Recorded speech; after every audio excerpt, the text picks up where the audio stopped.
네, 오늘 말씀의 제목은 시험대입니다. 시험대. 예, 어제 이제 다뤘던 주제이죠. 정신을 차리라, 근신하라. 라고 하면서 우리가 정신을 차리고 깨어 근신하며 기도하라고 얘기를 했습니다. 죄에 취해 있지 말라고 그랬죠. 세상과 죄에 취해 있지 않고 우리 안에 있는 독을 빼내며 그리고 영의 생각이 우리 안에 들어올 수 있도록 기도로 나아가라고 말씀드렸습니다. 예, 오늘은 그래서 그 이유가 바로 용광로 불같은 날이 이르기 때문이다. 즉 우리가 하나님의 시험대 위에 늘 서 있기 때문이라는 겁니다. 그래서 오늘 그 시험대에 대해서 이제 조금 더 다뤄가고자 합니다. 4장 1절을 다시 돌아가면요. 4장 1절에 이제 어제까지는 만군의 여호와가 이르노라 보라 영광로 불같은 날이 이르리니 라는 문구까지 했어요. 그 다음이 이제 교만한 자와 악을 행하는 자는 다 지푸라기 같을 것이라 그 이르는 날에 그들을 살라 그 뿌리와 가지를 남기지 아니할 것이다. 이렇게 말을 하죠. 자, 우리가 볼 수 있는 거는 나의 매일에 오늘 이제 고린도 전서를 먼저 볼까요? 고린도 전서. 아까 봤던 거. 나의 매일에 공적이라는 표현이 있습니다. 13절 보면 공적이라는 말이 있죠. 여기서 공적은 우리가 행했던 믿음으로 행했던 모든 일들 그것을 의미합니다. 우리가 행했던 모든 일들. 그래서 나의 매일의 공적은 하나님의 시험대에 오르게 된다는 거예요. 우리가 매일매일 우리 안에 있는 독을 빼내면서 하나님으로부터 연단을 받고 그리고 매일 믿음의 씨름을 해나가게 되죠. 그렇게 해나가면서 이제 우리는 매일매일 하나님 앞에 시험대에 오르게 되는데 여기서 우리가 살펴볼 수 있는 거는 먼저 기초가 바로 돼야 된다는 거예요. 여기 10절에 보면 내가 지혜로운 건축자와 같이 터를 닦아두매 다른 이가 그 위에 세우나 어떻게 그 위에 세울까를 조심할지니라 하면서 터가 뭐라고 말씀하시죠? 터가 예수 그리스도라라고 11절에 말씀하죠. 이 예수 그리스도, 즉 터가 예수 그리스도라는 것은 예수 그리스도의 믿음 혹은 예수 그리스도를 향한 믿음의 터 위에 그 기초 위에 터라는 건 기초 아닙니까? 그 기초 위에 누군가는 금이나 은이나 보석을 세우고 누군가는 나무나 풀이나 짚을 세운다는 거예요. 자, 금이나 은이나 보석 혹은 나무나 풀이나 짚 이걸 왜 이렇게 나눠놨을까요? 딱 보면 뭔 차이가 있습니까? 금이나 은이나 보석 혹은 나무나 풀이나 짚 무슨 차이가 있는 것 같습니까? 예?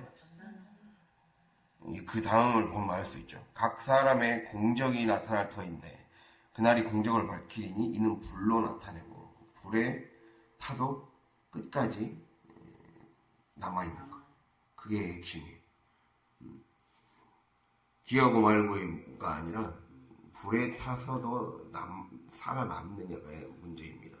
그래서 그거를 나눠놨어요. 그 각 사람의 공적이 나타날 것인데 불로 나타내고 불이 곧 시험의 도구가 된다라는 거죠. 근데 이제 그대로 있으면 상을 받고 불타면 해를 받는다 그러죠. 그거를 지금 말씀하고 있습니다. 즉 우리가 예수 그리스도를 향한 믿음의 터 위에 기초 위에 금과 같은 믿음, 은과 같은 믿음, 보석과 같은 이러한 믿음의 공적을 세운 사람. 그러한 사람은 불이 다가왔을 때, 우리가 시험대에 올라서 연단을 통과했을 때 그 사람의 세운 연단의 그 공적은 평가받게 될 것이라는 거예요. 그래서 우리는 먼저 볼 수 있는 게, 그래서 이제 다시 말씀 본문 말라기로 넘어갈까요? 그래서 우리는 내 안에 있는 악인의 모습을 빼야 돼요. 자, 오늘 말씀에 교만한 자와 악을 행하는 자는 다 지푸라기 같을 것이다 라고 나와 있고, 뿌리와 가지를 남기지 않을 정도로 살라버릴 것이다 라고 나와 있죠. 자, 내 안에 있는, 이제 결국에는 우리는 모두가 불의 시험을 통과해야 된다. 불과 같은 고난의 시간들을 통과해야 되고, 연단과 훈련의 시간들을 누구나 다 통과해야 된다는 거예요. 그랬을 때 내 안에 있는 악인의 모습이 있다는 거예요.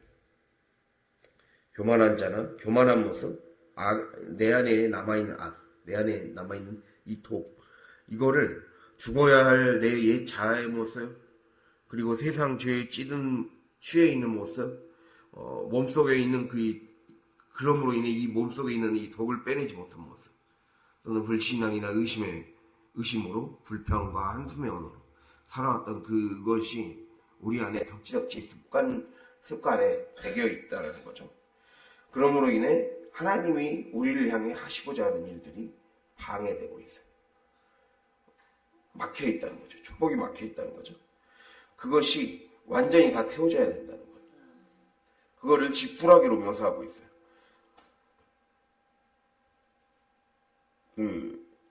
교만한 자와 악을 행한 자는 다 지푸라기 같을 것이라 이렇게 말씀하죠.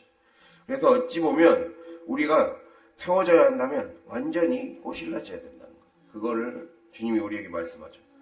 그래서 우리가 이걸 항상 기억해야 됩니다. 우리는 이미 구원의 여정에 들어온 자들입니다. 그러나 아직 여전히 태워져야 할 지푸라기가 있다는 거예요. 여전히 태워져야 할 내 안에 지푸라기가 있다. 이것이 나를 끈질기게 걸고 넘어지게 한단 말이에요. 그래서 이거를 구원에서 떠내려가게 하려는 것이라는 겁니다. 구원에서 떠내려가게 한다. 또 우리가 이 말씀이 있죠. 히브리서 2장 1절에 보면 우리 한번 찾아볼까요? 히브리서 2장 1절. 히 앞에 딱 보이죠? 히브리서 2장 1절.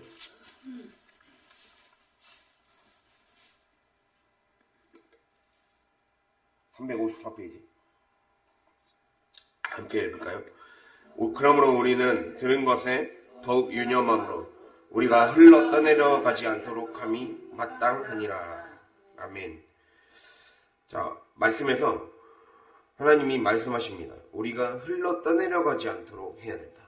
그래서 흘러 떠내려가지 말라는 것은 영적으로 방황하지 말라는 거예요. 영적인 방황이 우리의 삶에 펼쳐지지 않도록 해야 된다.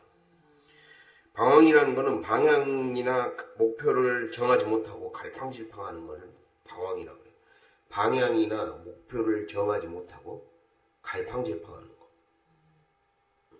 즉 근데 왜 우리의 삶에 어디가 내가 살 방향인지 목표를 향해 나는 잘 가고 있는지 왜 모를까요? 왜 깨닫지 못한다고 말을 합니까 지금? 예? 들은 것에 유념하지 않다는 거잖아요. 들은 것에 유념하지 않는다. 지금 우리가 주의를 기울여서 하나님의 말씀을 들으려고 하지 않는다는 거예요. 유념한다는 건 마음에 새겨서 듣는다는 거예요. 그리고 우리는 늘 이런 태도를 가져야 돼요.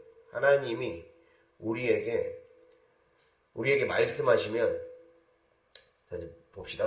하나님이 우리에게 말씀하시면 먼저 그 말씀이 무엇을 말씀하시는가? 무슨 뜻인가? 1차적으로는 말씀이 무슨 의미인가를 깨달아야 돼. 그리고 또 그것이 나에게 무엇을 말씀하는가? 그것을 깨닫고 나에게 말씀하시는 환경을 주목해 봐야 돼.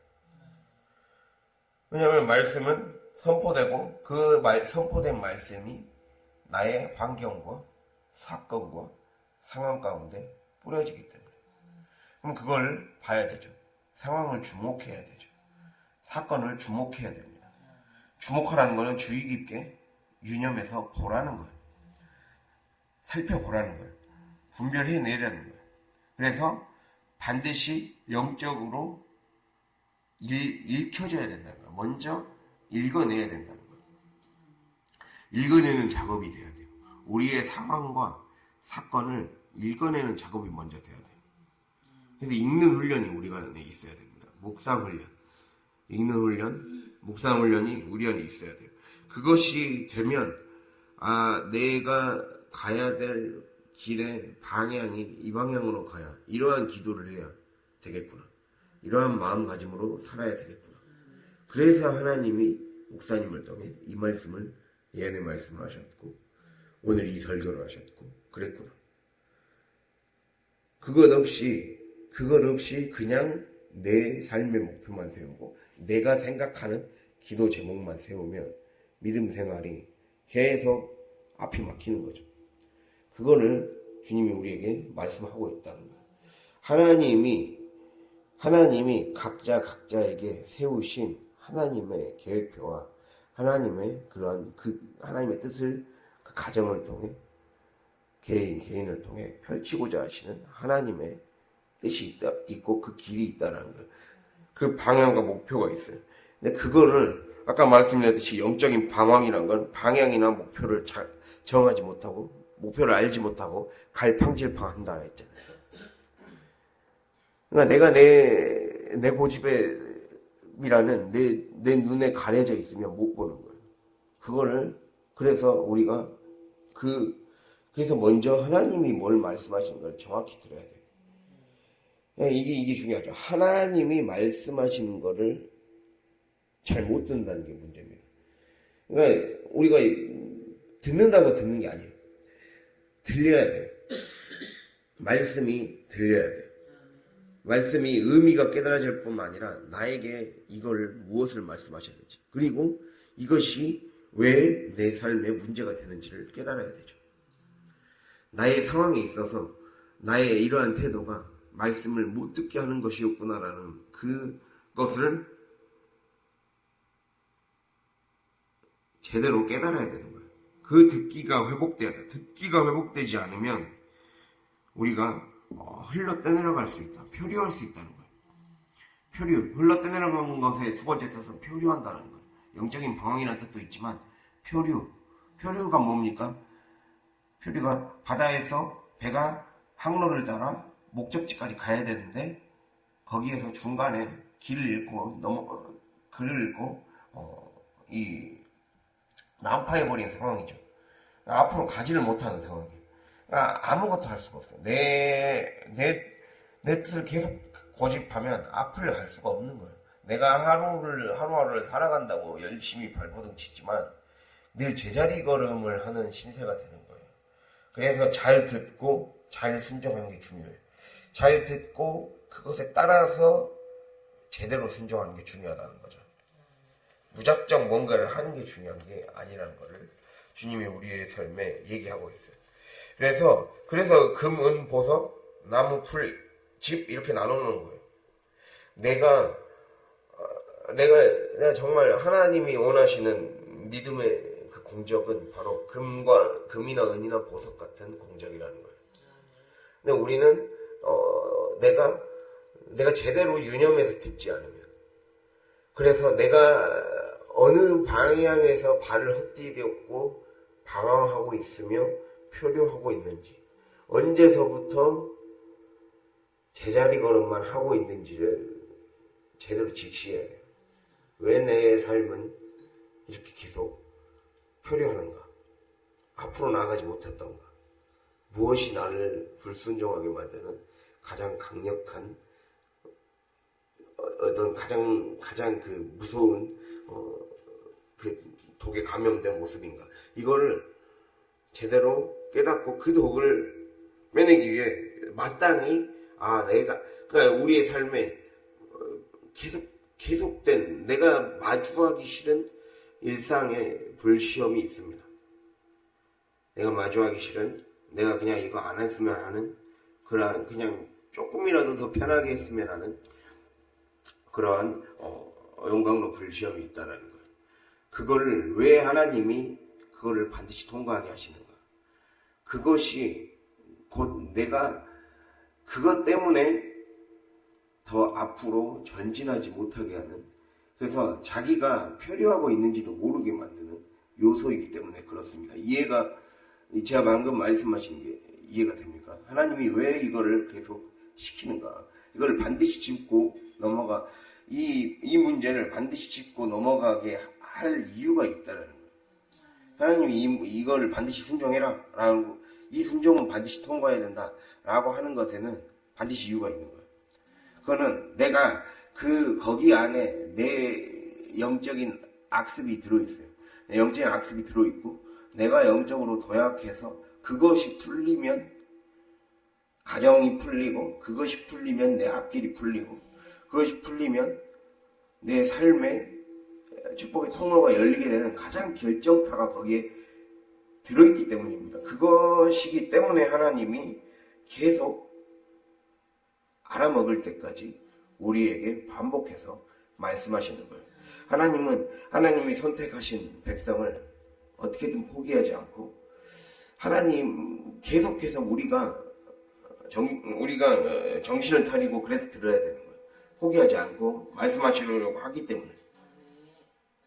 그러나 내가 거기서 계속 발을 헛디디고 마음을 딴 데 주고 집중하지 못하면 우리가 얻는 우리가 잃게 되는 것들이 너무 많다는 거예요. 그렇게 되면 우리가 누구나 다 불을 통과해야 되는데, 내가 자꾸 그렇게 헛디디고 헛수고를 하고 말을 못 알아먹고 유념하지 않는다면, 말씀을 잘 듣지 않고 그 들은 것을 바탕으로 순종하려는, 이게 중요하죠. 들은 것을 바탕으로 순종해야 되는데 그냥 내 나름대로 노력하는 걸 순종이라고 착각하며 산다는 거죠. 그래서 그것이 되지 않으면 나무나 집이나 풀같이 누구나 통과해야 될 불시험에 다 꼬실라지고 없어져 버리는 거예요. 근데 내 안에 남아있을 게 있어야 되는데, 하나님께 드려져야 될 금과 같은 것이 남아있어야 되고, 순금과 같이, 보석과 같이, 은과 같이 남아있는 게 있어야 되는데 아무것도 없게 되면 그 허무한 결과만을 안게 된다는 거예요. 그러니까 부끄러운 구원, 이게 바로 부끄러운 구원이라는 겁니다. 그래서 아까 그 3장 15절에 우리가 고린도전서 3장 15절 읽을 때, 그렇게 불시험을 누구나 다 통과하게 되는데 결국 나무나 풀이나 집과 같은 사람은 부끄러운 구원을 받게 될 것이다. 다 해를 받게 되는데 아무것도 남는 것이 없기 때문에 부끄럽게 될 것이다 라고 얘기하는 거예요. 자기 몸뚱아리 말고 남은 게 없을 것이다 라고 말씀하는 거죠. 이게 얼마나 우리 삶에 안타까운 일이라는 겁니까? 이 땅에서 하나님 믿는다고 하면서도 아무것도 누리지 못하고, 심지어 내가 이 노선대로 계속 내 고집을 꺾지 못하고 살다 보면 더 마귀에 노출될 위험이 많아져요. 그 사람은 그러니까 우리에게 왜 그런다는 거야? 안정권 안에 들어오라는 거예요. 그러니까 경계선에서 왔다 갔다 하면서 발을 내 죽을 곳과 살 곳을 둘 다 두고 있는 사람은 결국에는 마귀가 더 건들지 않겠습니까? 그러면 그 사람은 교회를 다니다가도 어느 순간 무슨 일들이 생기면 믿음을 놓을 수도 있는 거예요. 그게 무서운 거죠. 교회 다니다가 이단에 빠진 사람들, 교회 다니다가 그냥 하나님 믿는 걸 그만두고 교회를 안 나가버린 사람들, 그런 사람들을 하나님이 어떻게 구원해 주실 수가 있겠습니까? 그런 것처럼 우리가 그러한 사람들이 얼마나 많습니까? 그러니까 자기 중심적인 삶의 모습을 버리지 못했기 때문에, 그것을 버리지 못하면 계속해서 표류하게 된다. 표류하게 되면 언젠가 난파돼서 죽을 수가 있습니다. 그래서 그거를 주의하라는 거예요. 우리 다들 그러한 위험성에 노출되어 있다. 그거를 극복해야 된다. 근데 그 극복하는 가장 기본적인 방법이 뭐라는 겁니까?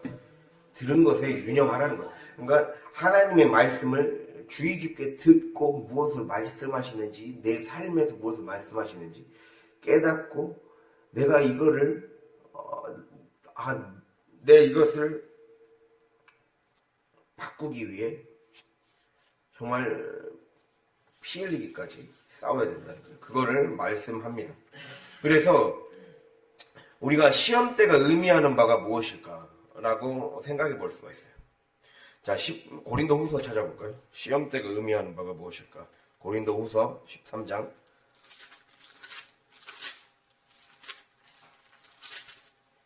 고린도후서 13장 5절입니다. 신약성경 300페이지 고린도후서 13장 5절.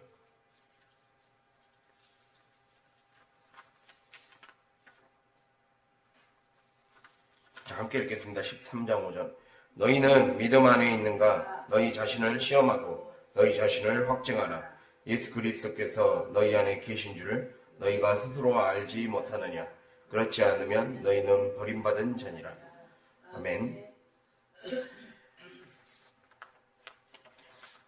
자, 앞에서는 우리는 모두가 매일매일 나의 공적이 시험대에 오르게 된다.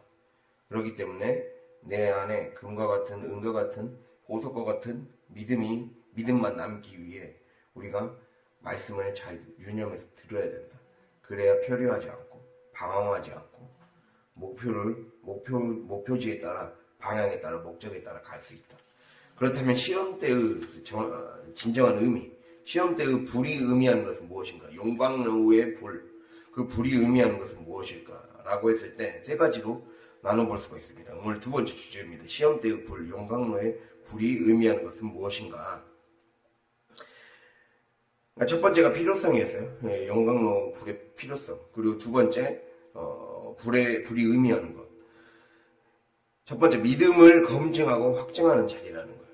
믿음을 검증하고 확증하는 자리. 자, 믿음 안에 있는가? 너희 자신을 시험하고 확증하라. 이렇게 나와 있죠. 확실히 증명해 내라는 거예요. 그러니까 우리가 어떻게 내 믿음이 정말 진짜 믿음인가 가짜 믿음인가를 하나님은 그 매일매일의 불을 통해, 고난을 통해, 그리고 순종의 훈련을 통해 뭐 하신다? 진짜 믿음인가 가짜 믿음인가를 검증하신다.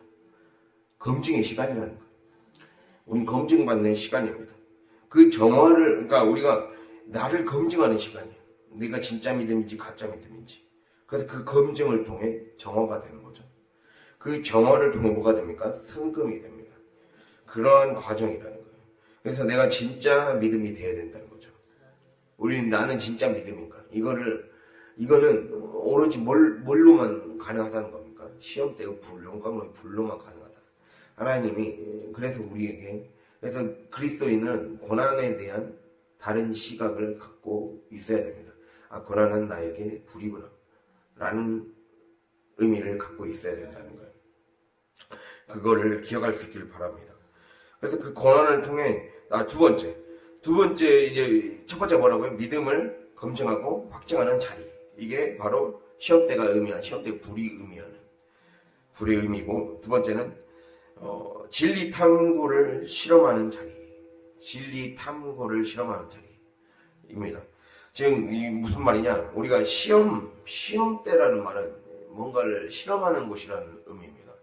우리가 그 자연과학에 종사하는 사람들, 물리학자나 뭐 어떤 과학자, 화학자 이런 사람들 있잖아요. 그런 사람들은 반드시 그 어떤 새로운 이론을 발견하거나 어떤 소재를 개발하기 위해 실험을 하잖아요. 실험을 해서 이렇게 하면 이런 물질이 나오겠구나를 자꾸 실험해 보잖아요. 그런 것처럼 우리의 믿음을 실험해야 된다는 거예요. 우리는 그 시험대에 우리가 올랐다는 거는, 시험대에 올라서 우리가 화학 실험을 할 때도 이 램프에 불을 붙여서, 어렸을 때도 막 그런 거 했잖아요. 불을 붙여서 뭔가 막 실험을 이것저것 하잖아요. 알콜레리페 같은데. 그런 것처럼 우리가 시험대 위에 불이 지금 지펴져 있어요. 그러면서 우리는 이제 실험 중이라는 거죠. 무슨 실험이냐? 내가 진리대로 살면 어떤 변화가 이루어지는가. 이게 그거잖아요. 우리가 실험을 하면 이렇게 이 상태에서 이렇게 하면 어떤 변화가 일어나는가. 그거를 하는 게 실험이잖아요. 그런 것처럼 내가 삶의 경험을 통해 진짜 하나님 말씀대로 살면 어떠한 진짜 약속의 변화가, 하나님이 약속하셨잖아요. 우리는 언약을 믿는 사람들이잖아요. 언약의 하나님, 아브라함에게 약속하신 것이 나에게도 이루어진다. 땅과 자손과 축복의 통로라는 그 원리가 내 삶에 이루어진다는 것을 믿는 사람들이에요. 그럼 그것이 내 삶의 경험이라는, 내 삶의 무대라는 시험대 위에 딱 올려놨을 때, 그때 하나님이 이제 램프에 불을 켜듯이 그렇게 켰을 때, 내 삶에서 그걸 맡겼을 때, 내가 그 제단 위에 나를 맡겼을 때 정말 어떤 변화가 일어나는가를 실험하는 마음으로 살아야 된다. 그렇게 기꺼이 나를 드려야 된다는 거죠. 제단 위에 나를 기꺼이 드리려는 거예요. 그랬을 때 진짜 하나님 말씀대로 살면 약속이 어떻게 이루어지는가를 그걸 인식하고 깨닫고 일하심이 어떤 식으로 진행되는가를 두 눈으로 똑똑히 보게 되는 자리가 바로 시험 때의 불이라는 거예요.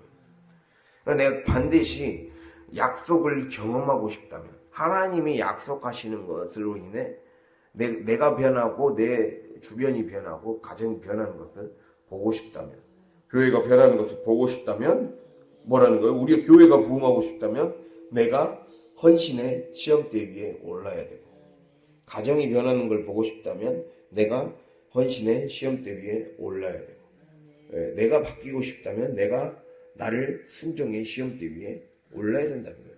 그렇게 해야 하나님의 약속 진짜 순종하니까 이러한 방식으로 변화되네 라는 거를 봐야 된다는 거예요. 하나님의 약속은 반드시 성취됩니다. 그러나 각자에게 어떠한 방식으로 성취될지는 무엇입니까? 하나님이 정해놨기 때문에 내가 그걸 보려면 일종의 화학변화 같은 거예요. 하나님의 약속이 일어나는 것은 일종의 화학변화 같은 겁니다. 이 물질을 이런 식으로 하면 마치 물은 100도씨에서 끓듯이, 물은 100도씨에서 끓지만 다른 물질은 또 끓는 점이 다르고 이런 것처럼 각자의 하나님이 정하신 각자의 마치 물질도 다 끓는 점이 다르고 어는 점이 다르듯이 우리 다 다르게 창조하셨기 때문에 하나님이 원하시는 때, 하나님이 그 사람의 성향에 맞게 만들어 놓으신 때가 있기 때문에 내가 그것이 변화될 때까지 나를 시험대에 인내로서 맡겨드려야 된다는 거죠.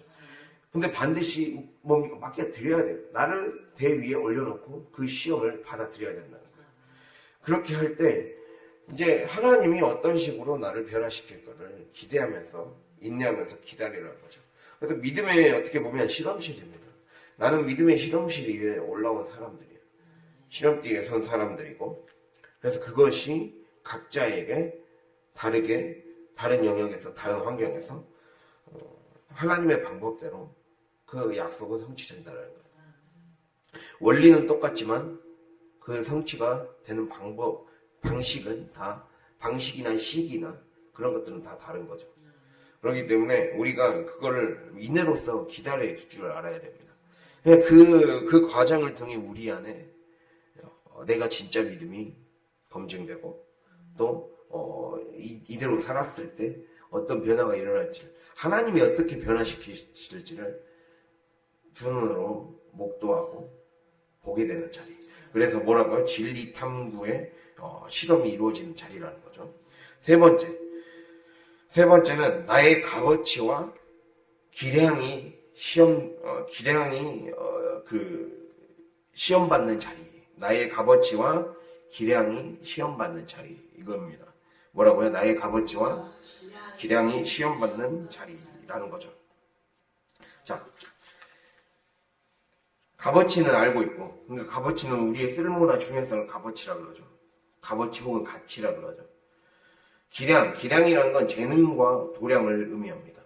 즉 하나님은 이러한 이 믿음의 시험대를 통해서 하나님이 내가 진짜와 가짜를 가려내고, 그리고 내 믿음의 시험대를 통해 하나님 시험대에 나를 올려놓음으로 인해 하나님이 어떻게 변화시켜 가시고 약속이 일어나실까를 인내로서 기다리는 자리를 통해 이제 그 시간들을 통과하면서 하나님이 이 불을 통해 우리에게 무엇을 끌어올리기를, 그러니까 두 번째는 진리 탐구의 실험이 이루어지는 자리는 하나님만이 하실 수 있는 영역이에요. 나는 순종으로 나를 맡겨야 돼요. 순종으로 인내함으로 나를 맡겨야 돼요. 왜냐하면 다 녹는 점, 끓는 점이 다르기 때문에 맡겨야 돼요. 반드시 그것이 오를 때까지 맡길 수밖에 없죠. 하나님께 맡기고, 그럼 그 기간 동안 우리에게 중요한 건 내가 내 값어치를 높이는 시간이에요. 내 값어치를 높이는 시간, 내 기량을 높이는 시간이죠. 즉 우리가 높여야 될 값어치는 뭡니까? 믿음의 값어치죠. 그 믿음의 값어치를 높이라는 거예요. 그리고 기량을 높이라는 거죠. 재능을 높이고, 즉 타고난 능력과 훈련에 의해 획득된 능력을 재능이라고 그러죠. 즉 그 과정 가운데서 우리 안에 은사가 길러지는 거예요.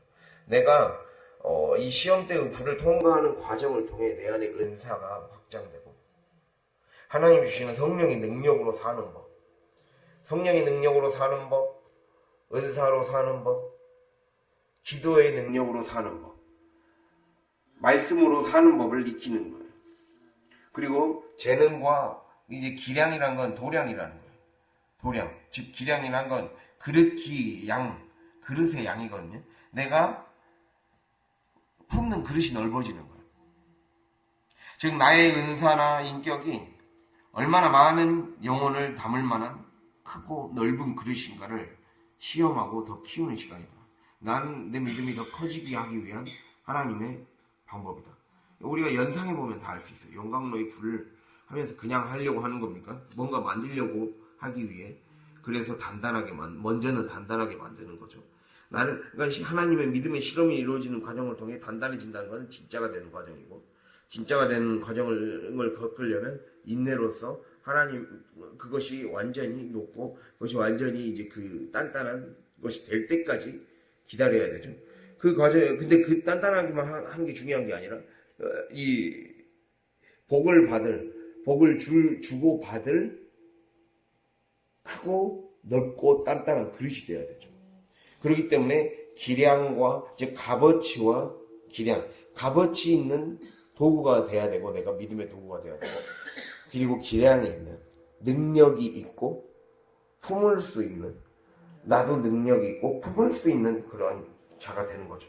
그래서 우리에게 성령의 능력을 주시는 것이고 은사를 주길 원하시는 거예요.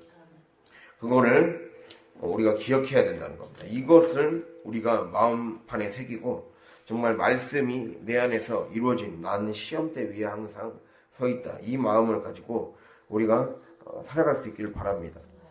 네, 그리고 마지막 주제입니다. 그러면서 하나님이 말씀하시죠. 말라기 4장을 보면 교만한 자와 악을 행하는 자가 다 지푸라기 같이 뿌리와 가지를 남기지 않고 살라질 것이다, 이렇게 말씀합니다. 자, 결국엔 이거를 통과하지 않고, 이런 거를 통과할 생각이 없고 그냥 내 뜻과 내 기준대로 살아가려는 그 고집을 여전히 놓지 못하는 사람들은 하나님이 지금 경고하시는 거예요. 즉 세상과 내 죄에 취해 있고 찌들어 있는 모습에서 벗어날 생각이 없는 사람들. 여기서 보면 교만한 자와 악을 행하는 자라고 4장 1절에 말씀하죠. 교만한 자, 악을 행하는 자라는 것은 내 기준을 버릴 생각이 없는 사람들, 나의 고집을 꺾을 생각이 없는 사람들. 이러한 사람들은 결국에는 아까 나무나 풀이나 집처럼, 지푸라기처럼 다 없어질 것이다. 태우면 다 없어지고 바람이 한번 세게 불어버리면 다 날아가 버릴 가치 없는 것들이잖아요. 지푸라기는 가치가 없잖아요. 가치 없는 존재가 되고 말 것이다, 이렇게 말씀하는 거예요. 그래서 제가 이 말씀을 준비하면서 주석에서는 뭐라고, 이 성경 주석에서는 뭐라고 나와 있냐, 이 교만한 자와 악을 행하는 자를 자기가 하는 행동이, 내가 하는 매일의 행동이 진짜 영적으로 죽는 일인지도 모르고 죽는 일 정도는 아니라고 생각하는 사람들. 뭐라고요? 내가 하는 행동이 영적으로 죽는 일이라는 것을 그 정도는 아니지 라고 생각하는 사람들이라는 거예요. 이렇게 정의 내렸어요. 이게 뭔 죽는 일이야. 내가 하루하루 이거 하나 안 했다고, 이거 순종 하나 안 했다고, 이거 하나 내가 조금 안 했다고 뭔 일이 생기겠어, 이러한 마음가짐으로 사는 사람들. 그러니까 하루하루의 나의 행동과 언행과, 그리고 하나님이 말씀을 통해, 목사님을 통해 우리에게 반복적으로 말씀하신 그 사소해 보이는 것들, 그것이 사실은 그것을 바탕으로 내가 살게 되고 내 생명이 거기서부터 시작되는 거야. 너 이거에 순종해야 돼, 이거 해야 돼 라고 하는 것이, 되게 보면 하나님이 엄청 거창한 걸 요구하시는 게 아니죠. 거창한 걸 요구하시는 게 아닌데, 그것을 사소하다고 해서 하찮게 여기면 안 된다는 거예요. 작아 보인다고 해서 결코 하찮은 건 아니죠. 결코 무시할 일은 아니라는 거예요. 하나님은 그 작은 일을 통해 일으키시는 거예요. 처음에 제가 말씀드렸잖아요. 그 처음에 이 말씀을 아까 그 공적 얘기하면서 내가 어떠한 마음을 가져야 된다고 얘기하고 있습니까? 결국에는 하나님이 나에게 요구하시는 어떤 순종의 모습은 결국 그 작은 순종을 요구하는 그것을 통해 그것이 풀려야, 그 작은 하찮아 보이는 그 순종의 영역이 풀려야 그 모든 축복의 통로가 들어올 수 있는 결정타가 거기에 있기 때문에 그걸 순종하라는 거예요, 사실은. 근데 그 보기에는 작아 보이지만 굉장히 큰 거예요, 사실은. 그게, 하나님 보기엔 그게 큰 거예요. 우리는 작은 것의 가치를 굉장히 별거 아닌가, 애게 작게 여기는 거죠. 그 마음을 버려야 되는 거예요. 그래야 우리가 바뀝니다. 내가 바뀌는 방법은 삶의 작은 것을 크게 보는, 삶의 작은 것을 사소한 것을 하찮게 보지 않는 습관. 사소한 것을 하찮게 보지 않는 습관. 이게 중요한 거죠. 민수기 21장에 이스라엘 백성이 만나와 메추라기를 하찮게 여겼기 때문에 그들에게 불뱀을 보내서 하룻밤 사이에 수많은 사람들이 죽게 됩니다. 그거를 보게 되죠. 내가 하찮게 여기면 안 돼요. 하나님의 말씀을 정말 이것이 나를 금으로 만들어주는, 이것이 나를 보석으로 만들어주는 귀한, 진짜 내 인생을 바꾸는 결정타다. 여기에 들어있다. 이거의 가치를 알아볼 수 있는 사람이 돼야 됩니다. 그래서 유념 안 하는 거죠. 들으라는 거죠. 다른 것에서 가치를 찾을 일이 아니구나. 여기에 돈이 있구나. 우리가 쉽게 말하면 여기에 돈이 있구나. 여기에 모든 인맥이 열려있구나. 이걸 깨달아야 돼요. 여기에 모든 건강의 회복이 들어있고 가문의 살아남이 여기에서 비롯되는구나. 이걸 우리가 인정하고 하나님 앞에 이걸 깨달아야 돼요. 이 길을 여기에서 발견하는 거예요. 작은 것에서 큰 것을 발견할 줄 아는 자가 되어야 됩니다. 하나님은 그것을 우리에게 얘기하고 있어요. 근데 그걸 안일하게 생각하고 별거 아니라고 하찮게 여기는 사람들은 바로 지푸라기 같이 될 것이다. 살라질 것이다. 뿌리도, 여기 보면 뿌리도 가지도 남기지 않고 다 살라버릴 것이다 라고 얘기하죠. 그래서 보잘것없이 완전히 쓰러지게 될 것이라는 거예요. 그 누구도 주목하는 이 없이 짓밟히게 될 거라고 얘기하고 있는 겁니다. 그래서 우리가 적용해야 됩니다. 지푸라기는 뭡니까? 불 붙으면 쉽게 붙어버리잖아요. 그런 것처럼 하나님의 심판은 결국에는 계획대로 진행되게 되어 있습니다. 내가 그 말씀을 자꾸 듣지 않으면 하나님은 반드시 결산의 때가 오시거든요. 일하시는 때가 오시고 안 되겠다 하고 걷어가실 때가 오는 거예요. 그럼 내가 어느 시기를 놓쳐버리면 나도 영적으로 죽어버리고 흐릿해질 뿐만 아니라 그 촛대가 옮겨져 버리면 그 이후에 기회가 잘 찾아오지 않습니다. 이제는 그냥 밋밋한 신자로 남거나 밋밋한 신자로 남으면 위험한 겁니다. 아까 말씀드린 것처럼 경계에 서게 되는 것과 다름이 없어요. 국경지대에 있는 사람들은 늘 불안을 달고 살잖아요. 옆 나라와 사이가 안 좋아. 근데 하필 또 사는 것도 국경지대예요. 그러면 언제든지 전쟁이 일어날 위험이 늘 노출되어 있잖아요. 그런 것과 똑같은 인생을 사는 거예요. 항상 자기가 영적으로 죽어서 결국에는 지옥 갈 위기를 겪을 확률이 다른 사람보다 더 많아지는 거죠. 내 불순종이 쌓이면 그게 위험한 겁니다. 그래서 위험한 겁니다. 그러나 이 말씀은 지푸라기 같을 것이라, 이 말씀은 한마디로 하나님은 지금 계획대로 지금 걸러내고 있다는 거예요. 의인과 악인을 걸러내고 있고 심판할 사람과 정화시킬 사람을 걸러내고 있다. 너가 정화되고 싶으면 순종의 길에 들어서고 심판받고 싶으면 계속 그렇게 안일하게 생각하면서 불순종하며 살아라. 이걸 선택하라는 거예요. 하나님이 계속해서 선택해라. 너의 선택은 너에게 달려있다. 너가 의인이 되고 너가 하나님 앞에 경외하는 자가 되고 그렇게 되고 싶으냐? 그러면 지금이라도 순종을 선택하고 지금이라도 불을 다르게 받아들이고 지금이라도 사소해 보이는 이 순종의 요구를 하찮게 여기지 말고 귀하게 여기며 너의 믿음을 금과 같은 믿음으로 만들어라. 그래서 나를 시험대에 올려놨을 때 어떤 변화가 일어날지 하나님이 어떻게 변화시키실지를 기대하며 너의 가치와 뭐라고 기량을 높여라. 그릇을 높여라. 믿음의 그릇을 높이고 영적인 그릇을 높여서 축복받을 준비해라. 축복의 사람이 될 준비를 해라. 이거를 주님이 우리에게 말씀하십니다. 이걸 통과하지 못하면 결국 바람에 나는 겨와 같이, 바람에 나는 지푸라기와 같이 끝나버린다는 겁니다. 그래서 오늘 이 말씀을 기억하면서 오늘 나도 여전히 또 시험대 위에 서 있고 그 불이 의미하는 바,